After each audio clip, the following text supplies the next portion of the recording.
Welcome Grade Us, welcome Sendible, welcome everybody from around the interwebs. Come on in, I'm so excited today. We're talking social media tips for local businesses. How's everyone doing? So as an icebreaker, while we're waiting for everyone to settle in, we were just talking, joking about what should we ask everybody? What should we ask the audience today that would get everyone's kind of juices going, get everyone excited and feeling participatory, because we really want to hear from you. So as we dive in, first off, can someone in the chat say hi and let us know if you can hear me? Okay, I see Mike is here. I see Alea is here. I hope I didn't say that incorrectly. Caroline, Chad, Mike, Mark. What's up, everybody? Okay, so everyone's writing in the questions, which I appreciate. So first off, if you could have, KJ's here, if you could have one superpower, what would your superpower be? I don't know if we have Marvel fans or DC fans or even any type of superhero fans, but if you could have one superpower, what would your superpower be? Andres says he would want to go fast. Hey, Lori. Hey, Ian. Let's see. What else we got? What would your one superpower be? Oh, we've got persuasion. Oh, power of persuasion from KJ. We've got time travel from Chad. Ellie, Veronica, I'm going to put you on the spot. What are your superpowers that you would have if you could have any? I've actually thought about this before.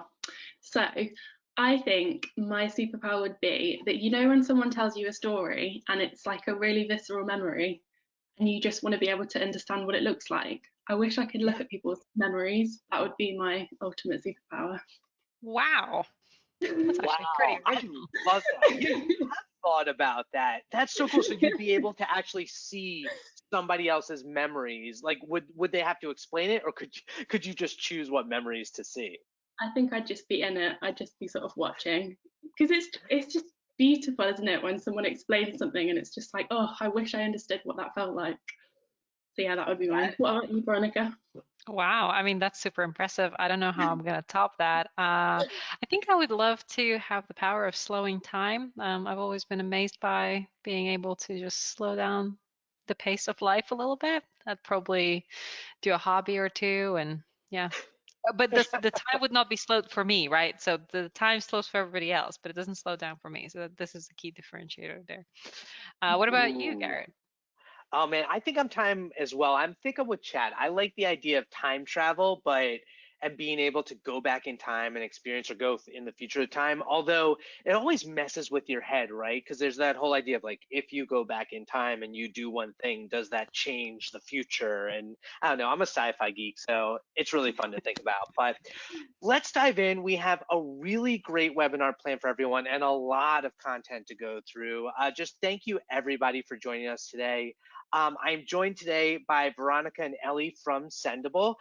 Veronica does inbound marketing. She basically covers so much of like the content that you'll see on Sendible and all the great social media stuff. And then you have Ellie, who's the content writer and does social media for Sendible. They're going to tell us all of their top tips. My name is Garrett. I am the head of marketing at Grade Us. I know everything when it comes, well, not to humble brag, but I know everything when it comes to reputation management. So let's dive in and talk about a little bit about what we're going to go through today. Before we even get in, I do want to let everybody know that we are recording this session. There will be a replay that will be emailed out to everybody who registered. We will also be writing up a summary of this on the Grade Us blog that you'll be able to find out afterwards. And that'll go up probably on Tuesday. And if you do have any questions throughout the entire webinar, we will do our best to save some time for questions at the end, or if something comes up and feels super relevant that we want to address in the moment, please don't hesitate to leave the questions in the question box. And also, if we don't even get to it at the end, I'll try to make sure that those questions are answered in that follow-up blog on Tuesday. So looking at our webinar agenda, I'm going to introduce the Sendible team, or Veronica is going to tell us a little bit about the Sendible team. We're going to learn how to know what to post on each social channel. we're going to learn 7 tips for generating effective content ideas for social, how to develop the best posting schedules, which is so important when it comes to saving yourself time and making the most of social so you can focus on engagement, how to plan and schedule Google posts, which is super relevant for any type of local marketing, because if you're doing local, you're on Google My Business, or maybe you should be, and Google posts are an opportunity. How to offer social media management as a service. That's ideal for any of our agency or freelance people in the audience. And then diving into monitoring your reputation on social and how to share your best online reviews via social media. So without further ado, let me hand it over to Veronica. So we're going to do a little quick change screen share, and I'm going to give Veronica charge of the screen. And I will let you, let's see how well we do. Take it away, Miss Veronica. Okay, the present button was literally just a millimeter or an inch away. Can you see my screen? Yeah. Everyone? We're good. Yes, nice. All right, so as Garrett already introduced us, we're going to be talking about social media tips for local businesses. We're super excited to be here, so thank you so much for having us. We hope this is going to be a valuable session. I really want to just quickly introduce you. Ellie is our content writer. She manages all of our social media at Sendible, so she knows all. And since social media management is sort of what we do, she's really, really a pro at what she does. And she also delivers a lot of useful content for our blogs, Sendible Insights. If you haven't checked it out, definitely do. She's from London, UK, but she was born up north. As for me, I'm Veronica. As Garrett said, I'm an inbound and content marketing manager doing a lot of content. I've done social media, I think for my first campaign was about 9 years ago, and a lot of things have changed since then. I'm originally from Latvia, currently live there as well, but as you can see from my photo, I actually lived in London for 10 years. So there you have it. Just a quick note, why should you even trust what we say in terms of social media management and marketing? So Sendible is a social media tool, and we've helped over 20,000 businesses, teams, agencies build stronger brands, engage with their communities, and report on their successes, all while telling a more unique, authentic story. And really, our tool is built for agencies, but we are loved all across different verticals, universities, restaurants, franchises, all different sorts of local businesses too. We really believe that social media marketing can help you succeed, and we make it easy for you to do all the admin, manage your presence, and report on your successes. And recently, just to kind of again say that we know what we're doing, we recently were voted a top 20 as one of the best products for marketers in 2021. And in an industry where there's hundreds, if not thousands, of tools, we kind of pride ourselves in it because we're only a team of 50 people. So this is pretty cool. And that's Ellie's photo from Halloween. She totally rocks the look.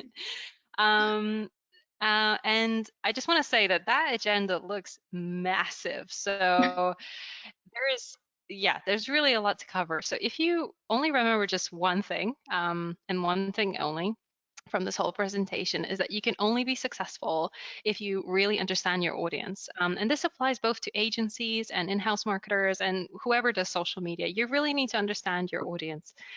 So take the time to get to know your customers, and you will know which channels to tackle and what kind of content to create. It really helps you understand how to make all the choices, because really figuring out where you want to be, what to post, is sort of a big puzzle. But the good news is that if you haven't spoken to your customers recently or anything like that, we have Ellie who's going to talk to you about all the tips to get you there. So I'm going to just hand over to Ellie very quickly, and she will talk to you about social media channels. And I hope I'll find her. Oh gosh, it's a list. Gotcha. I got you covered. Oh, you got me covered? Oh, thank you, Garrett. You're the best. Can you guys see my screen? We can. Cool. Looks good. Let me just present. Okay, so thank you so much for the introduction. I'm Ellie, and I was just going to talk to you about some social media best practices. So this section is sort of how to know what to post on each social media channel. I've done a bit of a rundown of each of the channels and just wanted to sort of give you a bit of an overview. So the bottom line of the subject is not all content should be shared on every channel. Some things work on some, other things don't work on others. It's about exploration, it's about posting really high quality stuff, And also just sort of, if you're not sure, choose 2 or 3 channels and just make sure you post high quality content, engaging content, and also engage frequently, and don't spread yourself too thin over more channels than you need to, kind of ending up posting low quality stuff that doesn't hit the mark. So sort of broadly speaking, the types of content that should be posted on each channel are as follows. So for Facebook, the purpose of Facebook, it's a place for communities to form. Obviously, there are so many members, but people are sort of breaking off, they're forming communities full of people that share similar interests, and that's where the value of Facebook sort of lies these days. In terms of what to post and content, sort of content-wise, organic engagement is highest on Facebook posts that contain videos. So ideally, you want vertical videos that they sort of take up the most real estate on the screen. That's going to provide loads of value for your sort of would-be customers and followers. Also, live video is a great option. Since the onset of the pandemic, live streaming has gained a lot of traction, particularly within these communities. And yeah, online communities, they flourished during the pandemic. So Facebook groups are a sort of great way to infiltrate that and engage with your customers. So as a little example, we've got Visa, who are obviously finance-based or related. I've picked this sort of screenshot of a video that they did. It's a great example of what you should be doing on Facebook, because they sort of provide a very human look at something that's quite inaccessible, finance really, and then they add real faces in there. They utilize hashtags in the caption, which is great for reach, even on Facebook. And they sort of reference the times, you know, we've all been involved in this pandemic, and they're sort of showing how they're helping people, and that is a great way to go. In terms of Twitter, it's the place where people start and spark conversations. You ask questions on there, you get people's opinions, and yeah, just sort of try and make connections really. In terms of what you should be sort of posting, industry specific news is always a good way to go. Current events as well, jumping on hashtags, just sort of venting your opinion, which is what a lot of people like to do, for better or for worse. Also, polls and GIFs, they're a great way to sort of try and get people engaged. As a little example, we've got a dentist who has posted a really nice picture celebrating National Dentist Day. As I say, jumping on hashtag holidays is a great idea to increase your reach. Also, it's a bit of fun, and the great thing about this post is that she explores something really inaccessible, dentistry, but she does it with real people's faces. We suddenly trust these people, even though healthcare is scary and going to the dentist is horrible. It's really nice to see, you know, the people behind the practice, and it's a really good post. Also, she's done a nice thing where she's sort of recognised her team and recognised people, and I think that is a really positive spin on social media, because, you know, it can get very negative on Twitter, so really bringing people up and acknowledging that they exist is a great thing to do. So for LinkedIn, the purpose is, it's always been a networking site, the place to network and provide education. In more recent times, it's become more of a traditional social platform. You've got sort of post reactions, you've got stories as well. But for companies, it's a great place for lead generation as well. What tends to work on there is team and company news, job postings, as you would expect, really informative blog content that can sort of help people with best practices, and then also showcasing, if you have an agency, showcasing your work, or just generally sort of showing what you really do and behind the scenes. So we've got a bit of an example here from a solicitor's firm.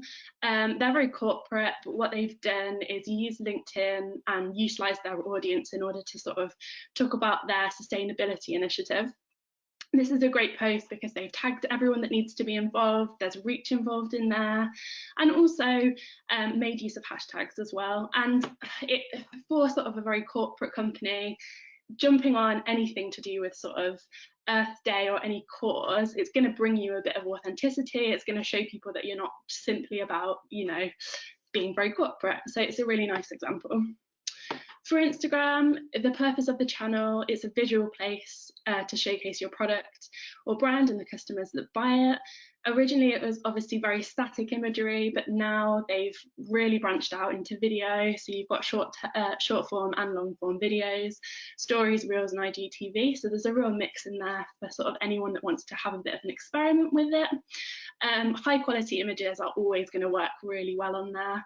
And also user generated content, just sort of getting your audience involved and really showing off the product and what's great about it. So we've got an example here from Crosstown Donuts, which are a company in London. This donut company, they really make the most of the visual nature of the platform. It's a really strong image, it looks delicious, it's user-generated content, so people automatically trust it more. And they just really make their product the star of the show. It looks great, and I think it's just a nice example for anyone looking to sort of make the most of their visuals. And also with the caption, you've got, this is again to do with the pandemic, they're reopening, they're telling people what they need to know, and it's just informative and a really nice example. So yeah, next we've got Pinterest. Pinterest is a place to sort of plan and get inspired. You can pin things, create boards, and it's a really nice sort of interactive platform.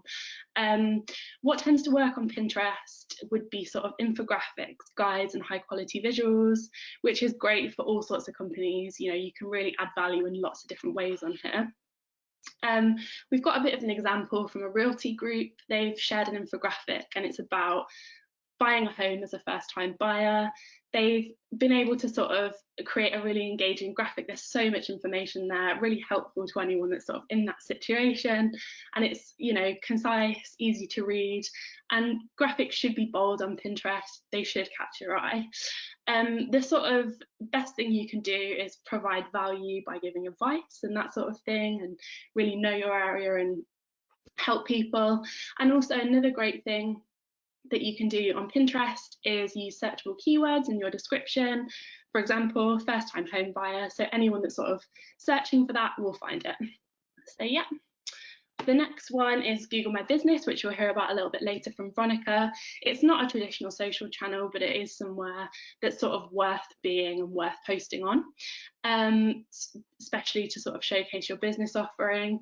What tends to work on here would be sort of offers, events, product posts, that sort of thing.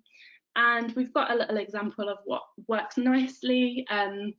You know, in general, graphics should be bold, they should be consistent with your branding, as it should be across all of your social channels. But also the captions of your posts should sort of work in conjunction with the CTA. So if you see here in this example, you've got calling all business owners, and then you've got the CTA, which is call now. It's like a really nice, slick, consistent and linear journey, if you like. And I think it's important to note that sort of consistency is really important across Google My Business. You want to make sure that you're posting a lot, you're sort of updating people on the news of your company, but also if you're offering people, you know, discount codes and that sort of thing, make sure that they have an expiry date so that they're not disappointed if they look you up, find a coupon and it doesn't work anymore. So just make sure that you inform people of any changes and that sort of thing. So next, the question of sort of what channels your brand should be on.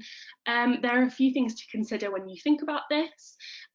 So you might want to think about your social media goals and what you really want to achieve. So do you want to achieve brand awareness? If you do, then maybe Instagram is the way to go. Maybe you really want to hype up the people that work for your company. Maybe Instagram stories is the way to do that. In turn, you could also think about lead generation, community building, sales. All of these things are really great goals for social media. The next thing is you might want to think about why your business should be on social in the first place and what value you can really bring to your customers or your followers through posts. So you really want to think about how you can help them and sort of, yeah, inform their lives and, you know, be their friend. Also, your audience. What's your ideal buyer persona? Think about who you're really selling to and the sort of content that they would like to consume. If it's going to be 18 to 25, so you want to be on TikTok, you want to be on Instagram. If it's maybe over 65s, Facebook is your guy. So yeah, you really want to think about that. Also, really importantly, you want to consider what resources you have at your disposal.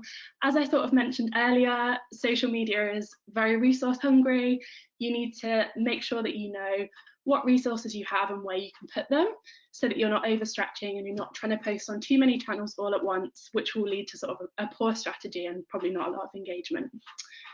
So yeah, here are some tips. I haven't gone through that. Here are some tips for generating effective content ideas for social. We want to get you inspired. So my first sort of tip would be to jump on #holidays to increase engagement.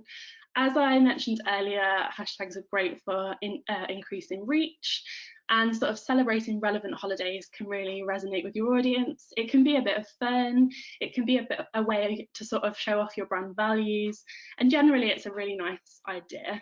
So for example, if you work in social media as we do, you might want to celebrate something like Community Managers Awareness Day, which we did this year.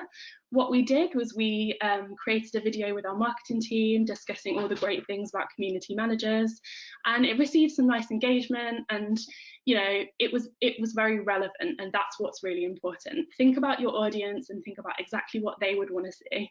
Maybe if you owned a skydiving company, this wouldn't be so important, but because we work in social, that's what's important. Also, just as a side note, if you're ever struggling for content ideas, we have a brilliant social media holiday calendar. It's got over 240 different holidays, so if you're ever looking for ideas, check out this link, and it's ungated, so you can have a look and sort of get some nice ideas and get your strategy in place. The next thing that I would recommend is to always try and repurpose your content. So when you're creating sort of big content pieces like long form blog posts, think about how you can chop them up and make them into social content, which can be really engaging and can drive people to your website. So for example, if you had a blog post, you could make that into a video, you could make it into an Instagram story, you could make it into a reel, you could do all sorts of things. Also infographics, sort of crystallizing your message and then sharing them across social, maybe on Pinterest. And just as a side note, if you're sort of struggling to find images to accompany that content, you can always use free stock sites like Unsplash or Flickr, and there's also Canva, which can help you to design like graphics and that sort of thing. So that's really helpful. Also, another really nice way to think about content is to share your behind the scenes story. So this is a really good way to humanize your brand and to really show what you stand for and who you are. And you can sort of make brand ambassadors out of your own staff, which is a great thing, and it's a really good thing for trust as well. In short, people do want to see stories and they don't want to see marketing spiel. So yeah, just consider how you can show people what you stand for and the behind the scenes of that. You could always do this on Instagram stories. You could do it on Reels as well. You could do TikTok, you can do it on Twitter, as this travel company have done. They've just sort of introduced their team and said everyone's really excited to come back after the pandemic. And it's a way that you can gain empathy. Everyone's feeling the same in that way. So it's something that people are going to gravitate towards. Another great thing to do would be to leverage user-generated content. As I mentioned before, super important on channels like Instagram. It's user-generated content is lots more compelling than sort of branded content. People tend to trust it a lot more than they would do by simply sort of churning out some marketing content yourself. So yeah, it's trustworthy. The way that you could sort of do this in a simple way or an easier way is to get your customer reviews that you would see and repurpose them as graphics, share them on Twitter, and yeah, just include your brand and products, and yeah, gain trust. Another nice technique is to celebrate your customers and sort of turn it around, bring some attention to those who support your business rather than trying to sell to other people. We actually had a really nice example the other day where our customer success specialist, Savannah, was in a coffee shop, and one of our customers who also lived in Florida walked up to her and tapped her on the shoulder, and he recognized her because of the hoodie she was wearing, which was the Sendible branded hoodie. And he sort of told her about how much he loved the service. They snapped a selfie and we shared it because we thought it was such a nice sort of little customer story and a nice journey, really. And it sparked some really interesting conversation, particularly on LinkedIn. about how companies are becoming more personable, and about how, you know, it's great that people are so connected to their customers these days, and it provides such a great service. So that was really nice to see, and a great sort of social media journey from picture to interaction. So one thing I would say is to always make sure you tag the relevant social accounts to increase the reach, and just be as authentic as possible, you know, share who you are and show your face. Also, trying out the latest platform features is always a really good idea. As I've mentioned a few times in this presentation, sort of stories, polls, reels, they're all unique to sort of certain channels like LinkedIn and Twitter and stuff. And just sort of utilising even shoppable posts on Instagram, it's a great way to just mix up your content and provide lots of different things for your customers or followers to see and be interactive with.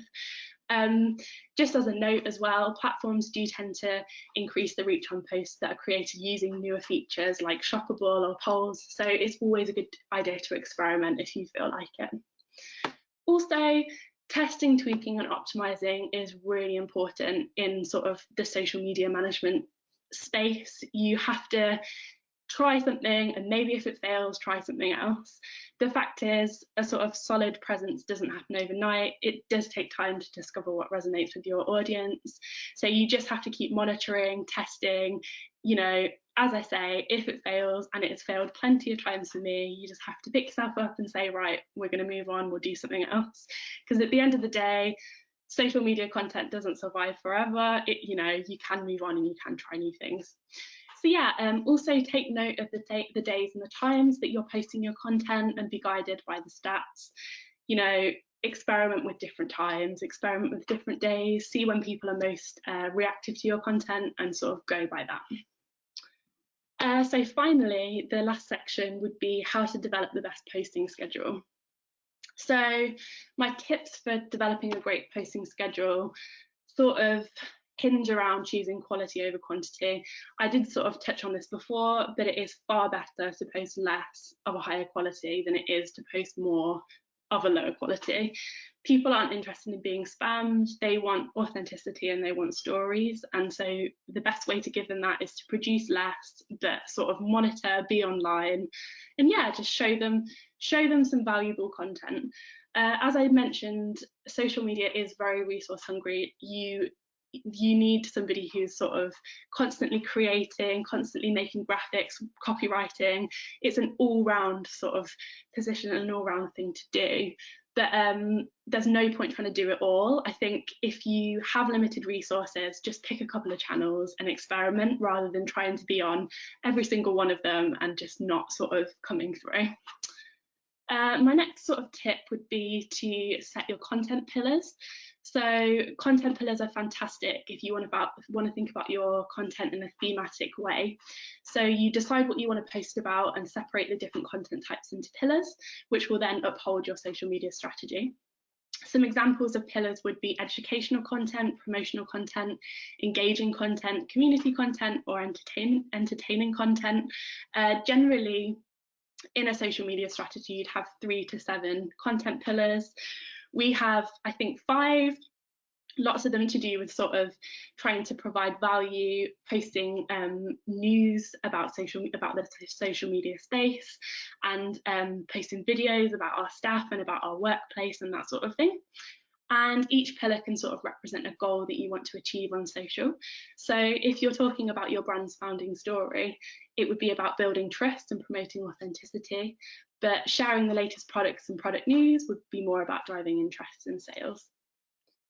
So also a great thing to do, and something we're very familiar with at Sendible, is batching content. So this is a case of planning and scheduling similar content and posts all at the same time, getting it all over with in 1 or 2 days, setting it and forgetting it, and then sort of getting on with things that are more important to your business or more valuable to your business. So using a tool like Sendible can help you here. We have a calendar where you can sort of put draft posts, move things around, slot things into place, and just basically sort your whole entire month or week or however long's worth of content, and just sort of forget about it. But if you wouldn't want to pay for a social media management tool, you can keep track of your posts in, for example, an Excel sheet, and just sort of say what you've been posting. And yeah, it's a good way to keep track.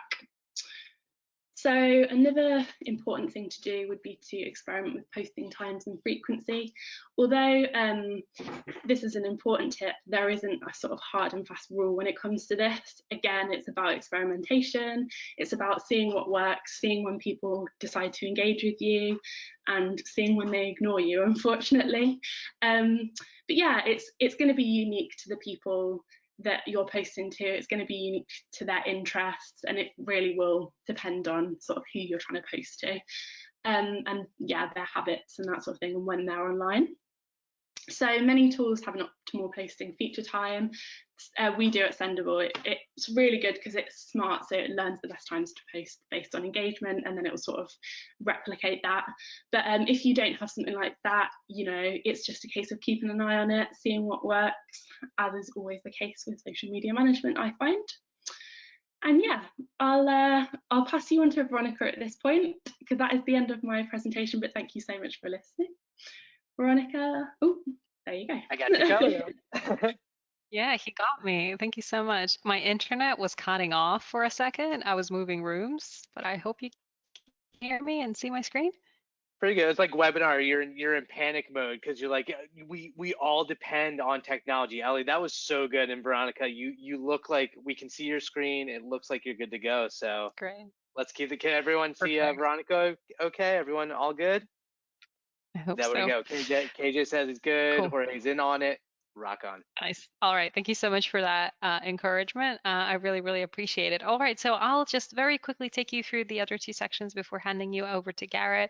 I would like to talk to you about how to plan and schedule amazing Google posts. So, but before I do, I would really love to know your experience using Google Posts. If you can, I think Garrett is going to do his magic and he's going to run a poll. If you could tell us a little bit more whether you're not posting or it's not needed for you, or actually you're not posting but you want to do more, or if you're posting you want to improve, or actually you're a pro and you know all this, but you know, give me tips. If you could tell us where you're at, that would be amazing, because that could help me. Ooh, the numbers are coming in. Posting but want to improve. Split with not posting but want to do improve. Yeah. Only 6% of you are pros. Well done. Well done, you pros. For the 13% in the room who are not posting or not needed, I have some tips for you that will be useful for you later. So hang on there. Cool. All right, I think I can go back here. So thank you so much for voting. It's really great. I think the main thing about, oh, there we go, the results. Sorry, you can probably see the results. I see not posting but want to do more, posting but want to do more. Okay, this is tailored for you. So let's keep on going. So just a very quick 5-minute intro. Where did my screen go? Get back to you. There we go. Yeah. There we go. Okay, we got there.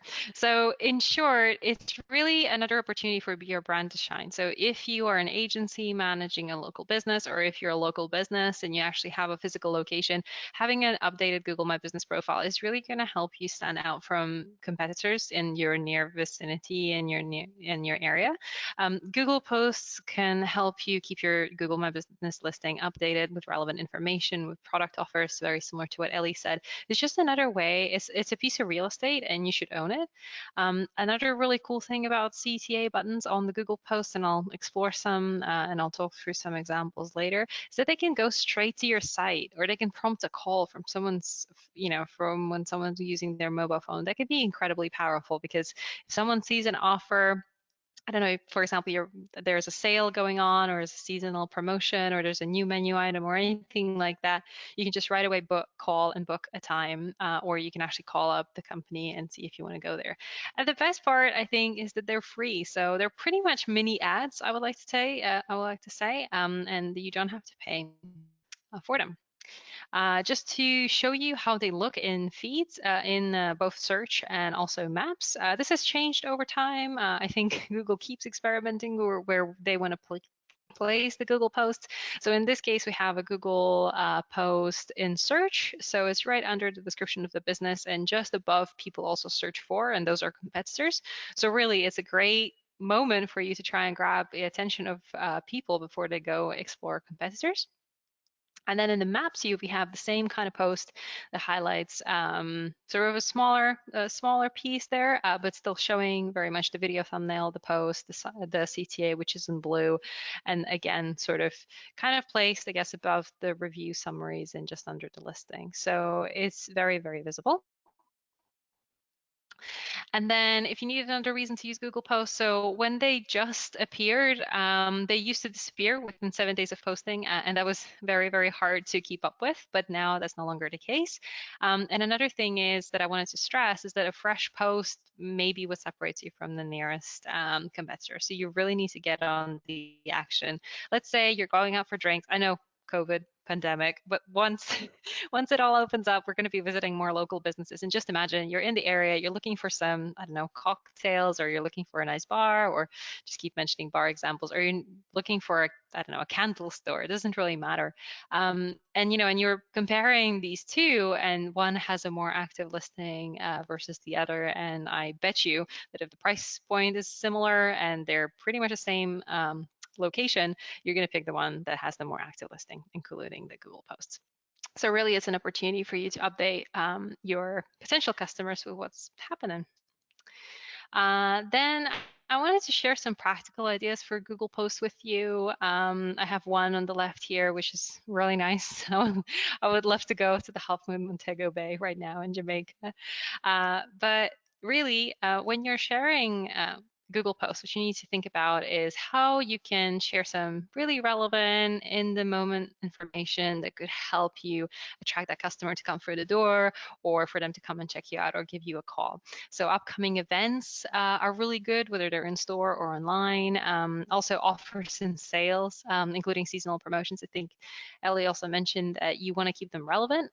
You really, really do. You wouldn't want like your latest Google post to be about your Halloween day sale when it's Valentine's Day, right? So you just really want to make sure that they're relevant, and you have a good mix of offers and information about your business. So very much in line with what we've touched on before. And then product updates are really great if you have a new menu item, a fashion item. I don't know if you're managing this on behalf of a client and they have massive news about the product coming out, or again, behind the scenes information as well about the product and how it's made. Those are all of the posts you can create for Google My Business. And then announcements. So very simple. I remember when we did the world was open and people actually used a lot more Google posts at that time. There could be Google posts like, we're open today, or cocktail hour, or, if you come today, you get a special goodie bag with your purchase, all those things that can really help you make a sale or attract more customers. I have some inspirational posts here that are relatively recent. I just wanted to share different industries. So on the left, we have a wedding shop, wedding design, bridal dress designers are. This is just kind of showcasing their designs, and they have all the information like email us, call us. They're really putting all the information down there, and they obviously have a very beautiful photo. In the middle, we have Car Giant. It's actually one of the biggest car wholesale companies in the UK, and it's in London. So they're very timely. They're, again, with the pandemic, they're saying we're open, there's a giant sale on, come over, learn more. And when you click learn more, it obviously goes through their site. So again, very enticing, very bold. And then on the right-hand side, we have Collinton Care Home, which is basically an elderly care home. And again, focusing on safety during this time, just really talking about how they care about their residents. And really what unites all of these posts and what should be present in a Google post is that you have to have a big, clear image, something that really attracts your attention. Not too much text. I would say that the Car Giant photo probably has as much text as you would ever want, but they win by just having a giant logo and a giant sale is now on, and it kind of goes with the copy, if you know what I mean, the image. You want to have enticing copy, you want people to, just like with any social media network, you really want people to read it and to really want to find out more. And again, relevancy and timeliness, and sometimes even urgency, work really, really well in Google Posts. And another thing that I would love to talk to you about Google Posts is that if you are kind of posting and you're maybe inconsistent, or you want to do a little bit more, just want to plug a little bit here. If you're not using Grados just yet, you can use it for your reputation management, and you can monitor all of your Google reviews there and probably create some great content from the reviews for your social media. Another way how you can streamline your workflow when working with Google Posts is to repurpose content from other channels like social and vice versa. So GMB is not strictly a social media network, so you could reuse some of the posts you post, for example, on Facebook or Instagram.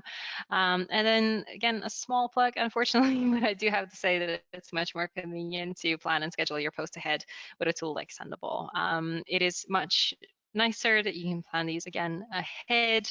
You can plan out what you want to do weeks or months at a time, and then whenever you have a post in between that you want to publish, you can always do it manually. I think that will be it on the Google post. By the way, if you have any questions, make sure to pop them in the questions tab. I believe that's how GoToWebinar works, and we can answer them later. And then just one other thing that I wanted to touch on, this is for the agencies and the freelancers and the consultants in the house, as to how you could offer social media management as a service. And I'm going to have another poll for you because I want to figure out how many of you actually want to do it. So if you could tell us if you're interested in offering social media management as a paid service to clients, maybe you want to start offering it as a completely new service, or you want to scale your existing SMM services. If maybe you could, but you're not interested, and maybe you're not an agency or freelancer at all, and this will not be as relevant to you. Cool. I love these polls. This is so helpful. This is perfect. Nice. Okay, so I'm seeing 33% of you are not an agency or freelancer. I promise there will be something useful for you anyway. So please do stay on. And then, okay, I think the poll will end in a second. All right, we have 22% on I want to start offering it as a new service. I'm really glad to hear that. You can do it, especially if you already are offering a service and that you want to scale your existing services. Cool. All right, I'm going to attempt to go back to the presentation, but it might kick me out again. And it did. And we're back. All right, and we're back. Can you see my screen, everyone? Okay. Yes, nice. Okay, perfect. All right, so thank you so much for the poll. This is really helpful. So it all depends on where you are at right now. So all the advice that I'm going to give you really depends on where you are at. So if you already sell some type of digital marketing service, your first step could be building a social media management offer and pitching it to existing customers. Because if maybe you do some SEO for them, or specifically like doing their GMB for them, or managing their reviews and brand reputation, there is some overlap, and you could be using some of the research you've already done and some of the content you've already created to actually build better social media management presence. Now, if you're just starting out, you'll need to focus on where your personal strengths lie and experiment with different offers before you niche down. And then if you're working in-house and this doesn't apply to you, as I mentioned, I am sorry, but it's only going to take a few minutes, and Garrett will be back with lots of great advice on reputation management. So please hold on with us. And in general, I want you to know that whenever you want to offer value, like offer a social media management package or service, you always have to think about the value that you're going to provide to other people. Now, the 3 core aspects of social media management, this is something that Ellie touched on a little bit earlier in some ways. So there are 3 types of social media management. There's the overall social media management, which is your usual day-to-day posting. You create a posting schedule for your clients, you get approvals from them, and you manage their overall strategy. You have community management as a standalone service sometimes. This includes responding to comments, direct messages, and sometimes offering first-line customer support, especially if you have if your client has a online shop, for example, or they even sell things on Instagram. And then that's something that you might want to offer. And then there's project-based work. So there's content creation for specific campaigns. Paid advertising is a completely separate beast, just like Google Ads would be, training, influencer outreach, and so on. And the reason why I'm mentioning these 3 core aspects of social media management is that technically one person could do all of it, but also if you really wanted to niche down, you could offer specific parts of these. And we, working at Sendible, work with a lot of agencies, and it's very interesting to see the different ways how they price their packages and how they make their offer really stand out. And we've seen all sorts of agencies, some that just price things based on the number of posts, and that's a flat fee and they just calculate it that way. There are some that focus more on brand sort of management, and offer everything together, and they're like your in-house marketing team. And then there are some who basically create bespoke um, video content for Instagram, and that's it, and that's all they do, and that's what they're specializing in. So there's really a lot of scope in figuring out what you want to offer as an actual service. You just need to figure out where your strengths lie, what you can actually give value, where you can give the most value. And then this is actually what Ali touched on. It's the 3 key goals for a social media presence. So really, of course, when you sell a service, you also need to figure out how you can prove that you have brought value, or you've basically made a return on their investment. So one of the goals is to increase brand awareness, and it's usually measured by the number of followers, reach, and engagements, like shares and comments. Sure, these are fluffy metrics, and really in the business world, it doesn't really mean a lot when someone says, "Oh, we gained 10, followers from, yesterday's post," or whatever. But it is one way how to measure brand awareness. And actually, we measure at Sendible, and Ellie could tell you more about that, but I'll just touch on it. We measure engagement as our key core metric, because what we want is we want more brand awareness from social media. Then you could generate leads. That's another key goal that you could have. That's measured by the number of direct messages, inquiries, visits to the site potentially. So you could be looking at the traffic that social media is helping you deliver.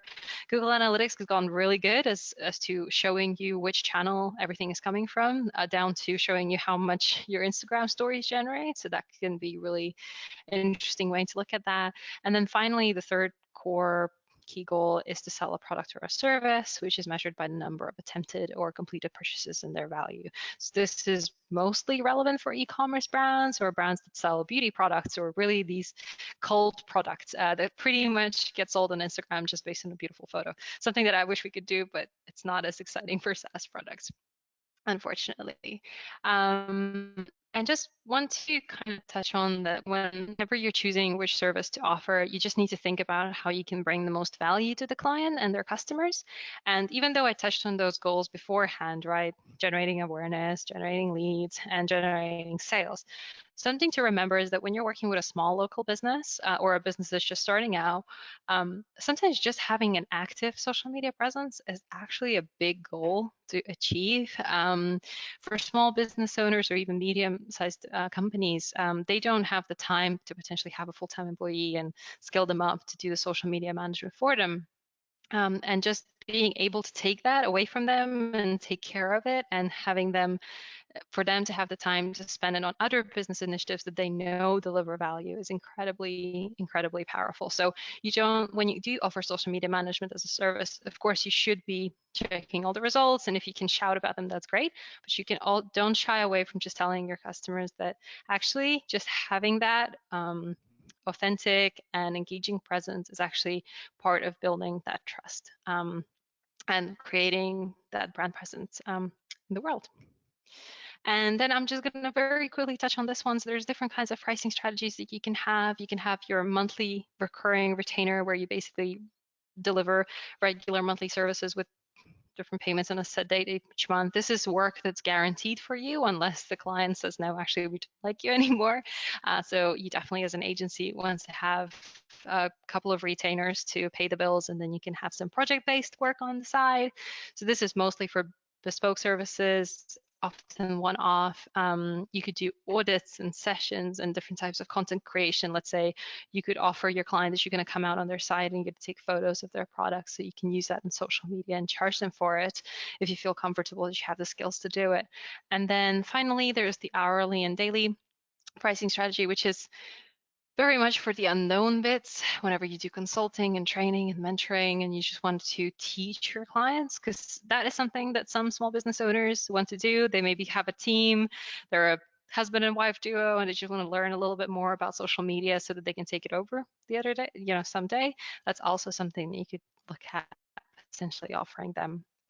And then I just have a very quick example of something that we know works really well, and these are tiered packages.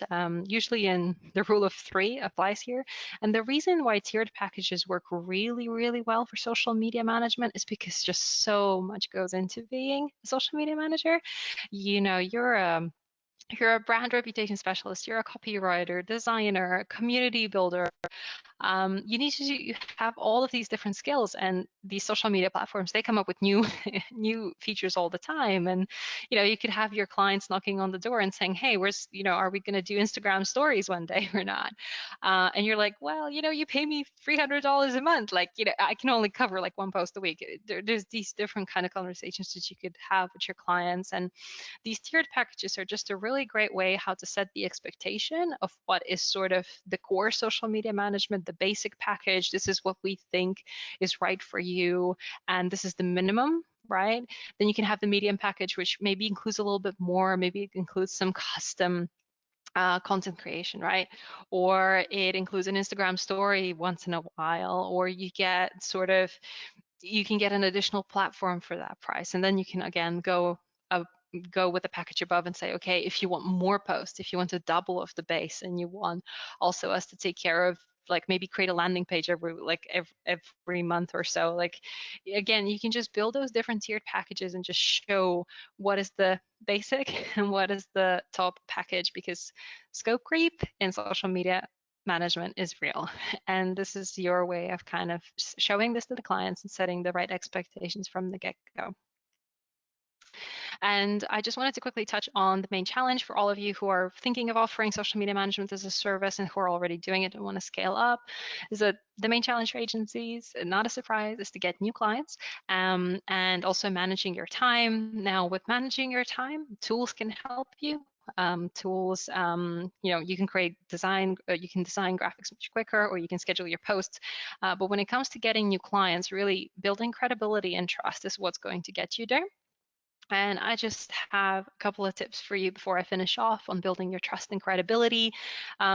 Really, it's sometimes as simple as just announcing that you're opening your agency to your network, or you're going to be offering this as a service to the open world, be that LinkedIn, or joining some different Facebook groups that talk about this sort of thing. There's lots of freelancer groups, for example, that you can join as an agency just to understand what are the challenges and what are the things to look out for.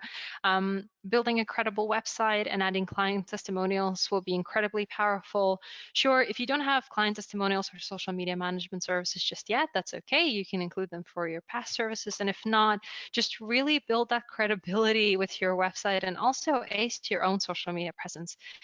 If you don't have any other clients to show as your sort of past successes, make sure that you try out all the stuff on social media and you show that you know about the latest tools and platform features and what really makes a good post. Even talk about it, like share a blog post about what makes a great post, what are the best times to post, and things like that.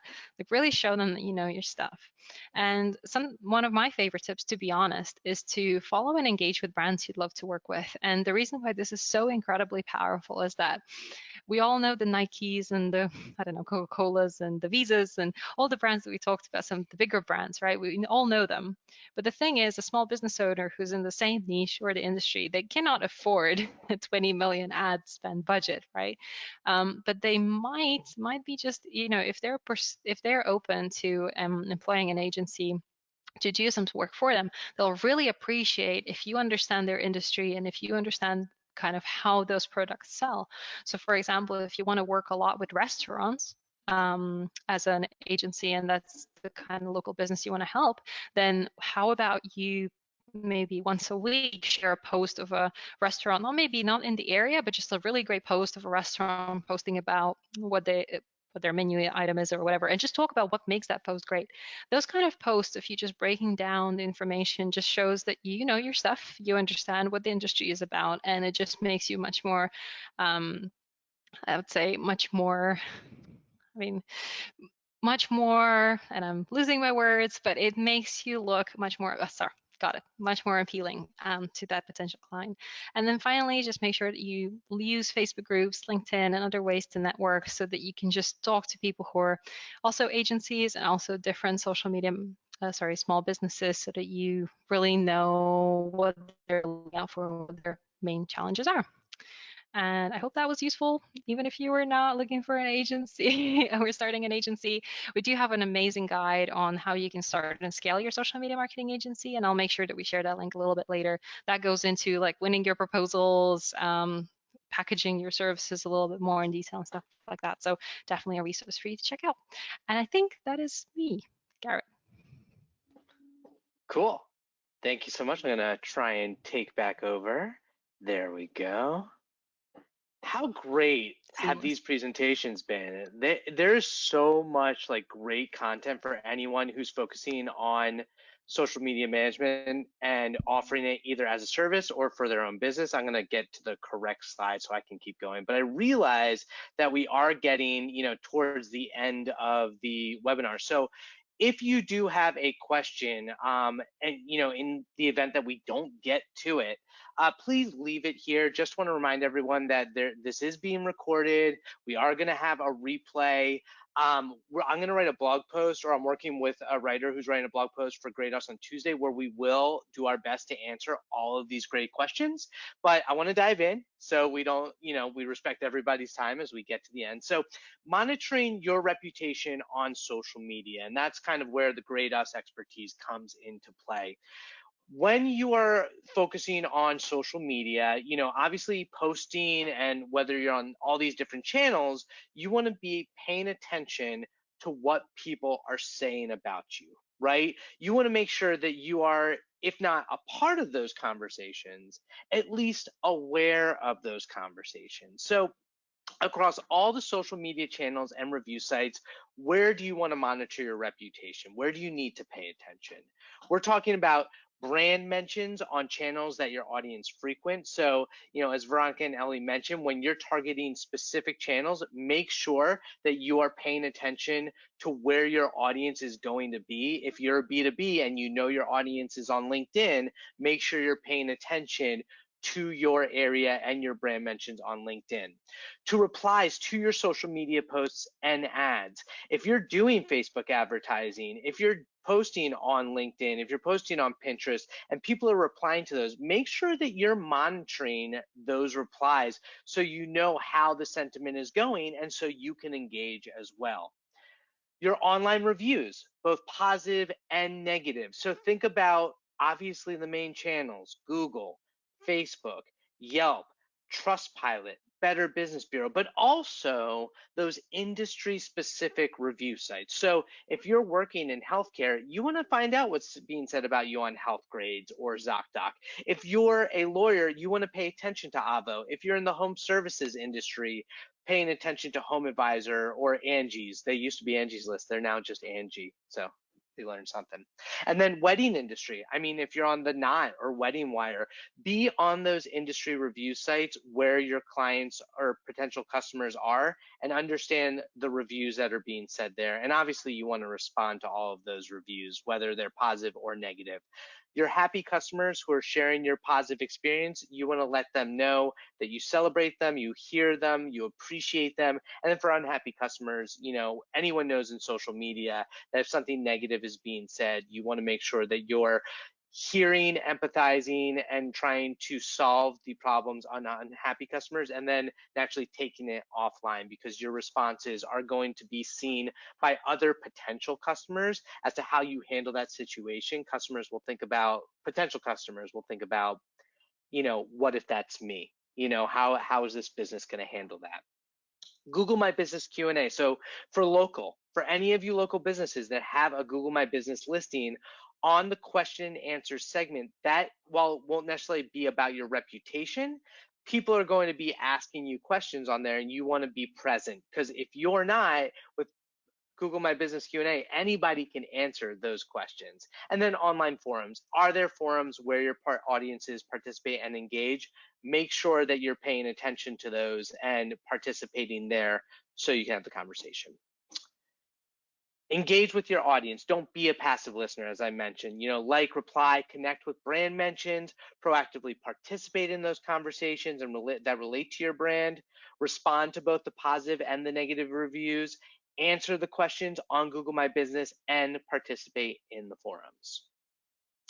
how to share your best online reviews via social media. So that's one thing that Grade Us is really, thrive on, which is automatically sharing your reviews on Twitter and Facebook, the 5-star reviews. That's advertising. That's great marketing. People love social proof. They want to see that other people love you. That will validate them considering you as a brand. And right now we do Twitter and Facebook on Grade Us, but if you want to send it via Instagram, your reviews via Google My Business, that's a great solution for Sendible, is to use them to be able to leverage that and share those positive reviews on all the social media channels that are valuable to your audience and where they are. And then ultimately using that reviews in other marketing. So whether that's streaming them on your website, using them using the online reviews to inform your website copy, incorporating the average star rating or the quantity of reviews, or even the review content in your advertising. I realize some of y'all might have to leave. We're still recording, so we'll do our best. But as we get to the end, I'd love to really quickly give Veronica a chance to talk about the special offer that we're offering to any of the people who are attending this. You'll see this in the email afterwards. Veronica? Yeah, of course. I just realized I just mumbled on my two sections, but thank you so much for staying with us. Yeah, just a very quick offer. If you are new to Sendible and you're not our customer just yet, you can get 10% off any Sendible plan with the code GREATUS. And our plans, I believe, start from $29 a month. And we have a 14-day trial. So you can really give it a spin and you can start using all the benefits of the platform for those 14 days and decide if it's right for you or not. And really, that's all I'm going to say because we're out of time. We weren't kidding when we had so much content to go through, but it was so fun working with these wonderful women in terms of putting together this whole webinar. We really do hope you appreciate it. If anyone else has to go, we do understand. Like I said, we have been recording, so tomorrow I'll send out the email with the replay of the video. We will be answering any extra questions that did come in, and they will go in to the blog post. So you'll see that on Tuesday. If there are any questions, I'm available. It's a little later over in the UK and in the EU, but if anyone else has any questions, feel free to send them our way right now. We can hang out for a little bit. And just wanted to thank everybody for coming out. This was a lot of fun. Veronica, Ellie, before the people who do have to leave, is there anything that you want to share with them? No, I was just going to say thank you so much for attending, really. It's been really fun and yeah, always good to share sort of insights and hear what you guys have to say. It's so interesting to hear from your perspective how people use social in different ways and the different sorts of businesses that benefit from it. Because as Veronica said, it's not all Cokes and Nikes, and it is just the little guys, which I can totally relate to because I'm one of them, just trying to make people listen. So yeah. Yeah, I think it's very, very true what Ellie said. And I think one thing to say is that social media marketing in general is very hard because the purpose is for you to engage, and you're here, an entity of a business, and you're trying to engage with these humans, and it doesn't always work out. Like out of maybe 9 out of 10 posts won't be as great. But the one post, maybe that really goes. And people start to listen, and you just have to have those 1 in 10 posts as much as possible, and then you create that brand awareness. But yeah, I'm happy to hang out for a little bit to answer any questions if we have any.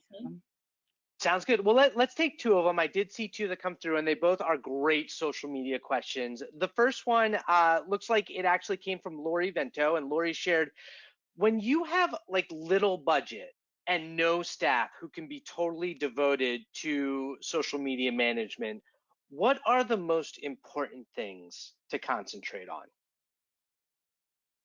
I think you've got to find the tools out there that work for you within that tiny budget. I think it's so hard to do it without automation in some sense. If you can find a scheduling tool that works for you that isn't too expensive, it's always a great thing to do so that you can sort of set and forget and get on with, the rest of the things that you've got to do. But yeah, I think you just have to try and work in a really smart way. So Canva, as we mentioned before, is a great place to sort of make graphics and that sort of thing.